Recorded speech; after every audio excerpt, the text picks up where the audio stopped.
عزیزان گرامی وقار، رسول پاک صلی اللہ تعالیٰ علیہ وسلم نے جو منزلیں طے فرمائی، اب وہ اللہ کے حبیب صلی اللہ تعالیٰ علیہ وسلم 9 لاکھ سال کے بعد ہو یا 5 لاکھ سال کے بعد ہو، جب اللہ تعالیٰ نے مخلوقات کو پیدا کرنا چاہا تو سب سے پہلے آدم علیہ السلام کو پیدا کیا۔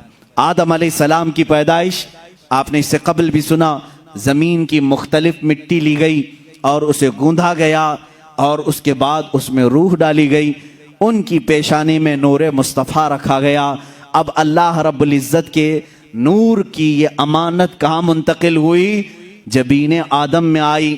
بعض عاشقان رسول تو یہ بھی کہتے ہیں اللہ تعالیٰ نے آدم علیہ السلام کو جب پیدا کیا اور سارے فرشتوں سے کہا اسجدوا لآدم، آدم کو سجدہ کرو، تو ان کو جو سجدہ کرنے کا حکم دیا گیا تھا اصل وجہ تو وہ نور مصطفیٰ ہی تھا، وہ نور مصطفیٰ جو جبین آدم میں تھا، پیشانی آدم میں جگمگا رہا تھا۔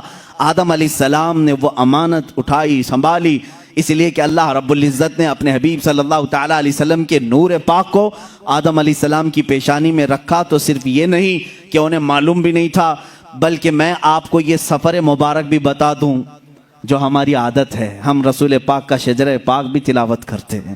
اللہ کے حبیب صلی اللہ تعالیٰ علیہ وسلم کے شجرہ پاک کی تاثیر بھی یہ ہے، اللہ تعالیٰ اس کے ذریعے سے زبانوں میں سلاست عطا کرتا ہے، رزق میں برکت دیتا ہے، اس لیے کہ ہمارے آپ کے دوسروں کے نسب کا تو چھوڑو، کائنات کا جو سب سے افضل و اعلیٰ رسول ہے اس کے شجرہ نسب میں بڑی تاثیر ہے۔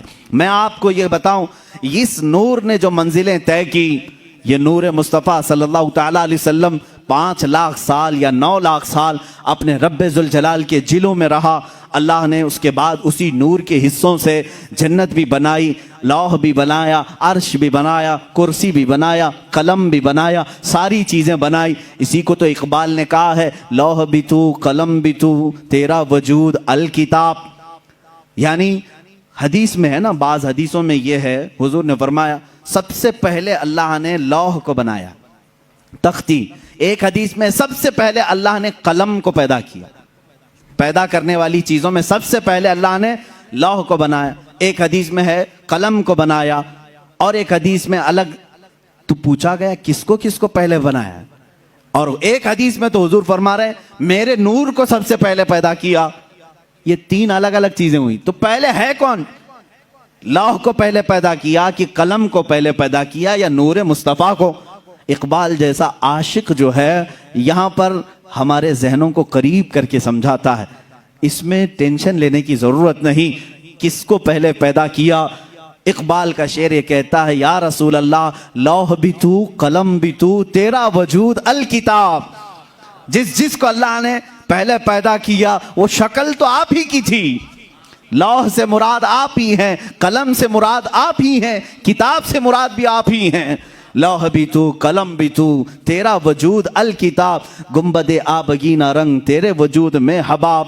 عزیزان گرامی وقار، رسول پاک صلی اللہ تعالیٰ علیہ وسلم کی یہ جو منزلیں ہیں، جبین آدم میں آئے، اب جب جنت سے اتر کر دنیا میں آئے، رسول پاک صلی اللہ تعالیٰ علیہ وسلم کا نور لے کر کے ہی دنیا میں آئے۔ یہاں جب آئے 350 سال تک حضرت حوا سے الگ رہے، پھر اس کے بعد ملاقات ہوئی، حضرت آدم علیہ السلام کی توبہ بھی قبول ہوئی مصطفیٰ کریم کے وسیلے سے، حضور پاک صلی اللہ تعالیٰ علیہ وسلم کے وسیلے سے ہی آدم علیہ السلام کی توبہ قبول ہوئی۔ اللہ رب العزت نے دونوں کو ملایا، شوہر اور بیوی کو، جن کا نکاح جنت میں ہو چکا تھا، دنیا میں آنے کے بعد 350 سال تک مل نہیں سکے، لیکن عرفات کے میدان میں دونوں کی ملاقات ہوئی۔ اب اس کے بعد سلسلہ چلا، آدم علیہ السلام کی عمر مبارک تقریباً 1000 سال کی ہوئی، کتنے 1000 سال کی، بے شمار اولاد آپ کی ہوئی۔ آپ کا اولاد کا جو نسب کا سلسلہ تھا، اس لیے کہ دنیا کو ابھی وجود میں لایا گیا تھا، نسل انسانی کی ارتقاء ہونی تھی، روزانہ آدم علیہ السلام کے گھر میں بچے کی ولادت ہوتی تھی، روز ان کی بیوی روز حاملہ ہوتی، روز بچے کی ولادت ہوتی۔ اس طرح آپ کی اولاد میں ایک ہونہار اور صالح فرزند پیدا ہوئے جن کا نام شیس رکھا گیا، وہ بھی نبی ہوئے۔ جب حضرت شیس علیہ السلام پیدا ہوئے تو آدم علیہ السلام کی پیشانی میں ہلکا پن آیا، شیش کی پیشانی چمکنے لگی۔ حضرت آدم علیہ السلام سمجھ گئے نور مصطفیٰ منتقل ہو کر شیش کی پیشانی میں آ گیا ہے۔ حضرت شیش علیہ السلام کی جبین مبارک چمکتی تھی۔ میرے عزیزو، یہ چمک جو ہے حضور کے سارے آبا و اجداد میں پائی گئی۔ سارے حضور کے جتنے باپ آدم علیہ السلام تک آتے ہیں نسب میں، سب کی پیشانیاں چمکتی تھی۔ حضرت شیش علیہ السلام کو دیکھا آدم علیہ السلام نے، ان کی الگ سے تربیت کی، الگ سے ساری اولاد میں ان کو الگ مقام دیا، اور پھر یہ کہتے رہے۔ حضرت شیش علیہ السلام کا جو نکاح ہوا اس زمانے کی حضرت آدم علیہ السلام کی بیٹیوں سے ہی ان کے نکاح ہوتے تھے، بھائی بہن کے نکاح ہوتے تھے صرف ان کی شریعت میں، باقی کسی کی شریعت میں جائز نہیں، اس لیے کہ اس وقت انسان اتنے ہی تھے، ایک ہی باپ کی اولاد تھے۔ اپنی بیٹیوں میں جو سب سے پاکیزہ تھی آدم علیہ السلام نے ان کے ساتھ حضرت شیش کا نکاح کیا۔ شیش علیہ السلام کے نکاح کے بعد چند ہی دنوں کے بعد دیکھا گیا شیش علیہ السلام کی جبین مبارک سے وہ نور غائب نظر آ رہا ہے۔ انہوں نے بھی سمجھ لیا کہ یہ نور منتقل ہو چکا ہے۔ حضرت شیش علیہ السلام سے یہ نور مصطفیٰ صلی اللہ تعالیٰ علیہ وسلم یانش میں آیا۔ یہ یانش حضرت شیش علیہ السلام کی اولاد میں سب سے بڑے تھے اور سب سے زیادہ پرہیزگار، اپنے باپ کے وفادار، اتنے اعلیٰ اخلاق تھے۔ ان کو دیکھ کر کے بھی شیش علیہ السلام نے تربیت کی، الگ سے ان کی تربیت کی اور بتایا کہ بیٹا تمہارے پاس اللہ نے ایک بہت بڑی امانت رکھی ہے، تم ادھر ادھر نظر نہیں کرو گے، تمہارا ہر عضو، تمہارا ہر لمحہ پاک ہونا چاہیے، اس لیے کہ تمہارے پاس اللہ کی ایک بہت بڑی امانت۔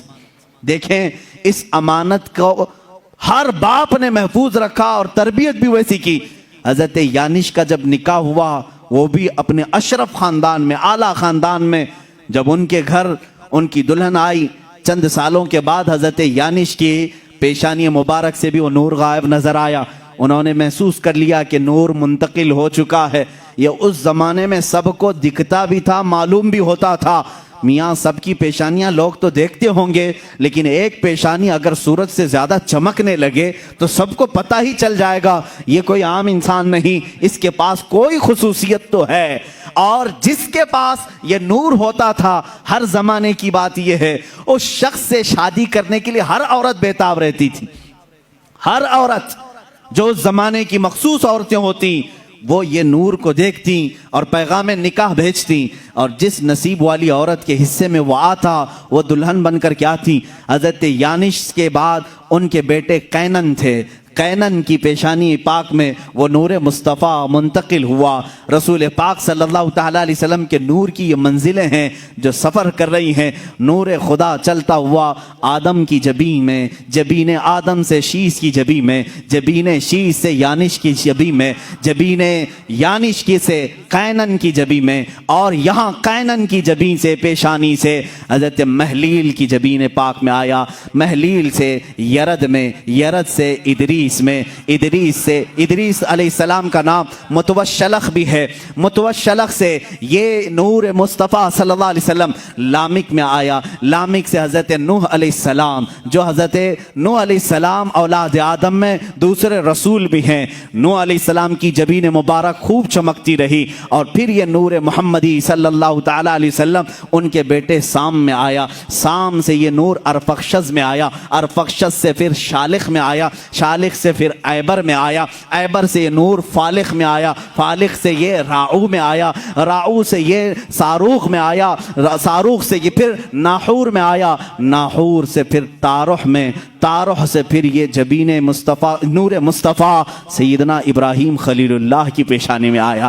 ابراہیم خلیل اللہ علیہ الصلوۃ والتسلیم کی پیشانی مبارکہ خوب جگمگاتی رہی۔ آپ نے 2 شادیاں کی ہیں، سارہ سے بھی ہاجرہ سے بھی۔ حضرت سارہ سے اسحاق علیہ السلام پیدا ہوئے، لیکن یہ نور منتقل نہیں تھا۔ ابراہیم علیہ السلام نے ہاجرہ سے نکاح کیا،